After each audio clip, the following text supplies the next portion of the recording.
اس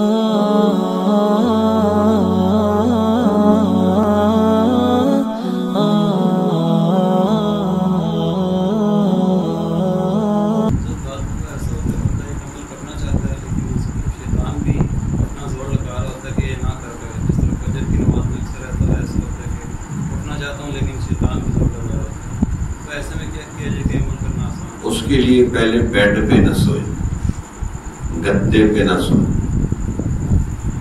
نیچے سوئیں، نیچے بھی سوئیں تو جائے نماز پہ سوئیں، بستر موٹا نہ بچھائیں، ہلکا سی چادر۔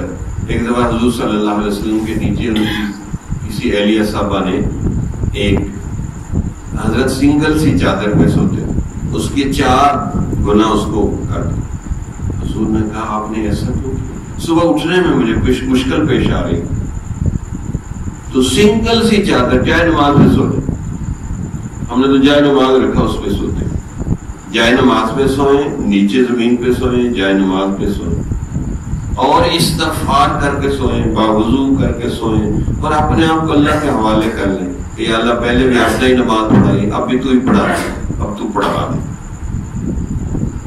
تو اپنے آپ کو 100% اللہ کے حوالے کر کے سوئیں، اور ایک سوچ ہو، بیوی کو کہیں، والد کو کہیں، 2-3 بندوں کو کہیں کہ بھی مجھے جگاؤ، مجھے جگاؤ، اور خود بھی بار بار ہو کہ میں نے جاگنا ہے، صبح جاگنا ہے، صبح جاگنا ہے، تسبیح کریں 100 دفعہ میں نے صبح جاگنا ہے، صبح جاگنا ہے، صبح جاگنا ہے، صبح جاگنا ہے۔ دیکھیں صبح جاگتے ہیں کہ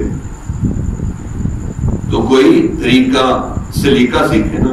اب بیڈ پہ موٹے فون پہ آپ سوئیں، اس پہ بیڈ پہ سوئیں، فون پہ سوئیں، اور لاپرواہ ہو کے سو جائیں تو کیسے جاگے؟ آپ نے خود بیڈ پہ سو کے دیکھا، بہت مشکل ہوتا ہے جاگنا۔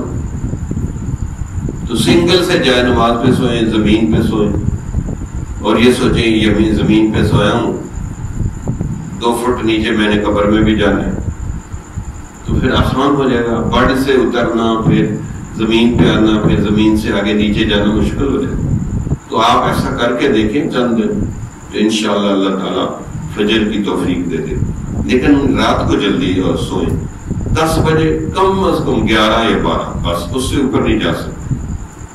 جمال الوجود بذكر الإله وتصفو الحياة بنور هداه، جمال الوجود بذكر الإله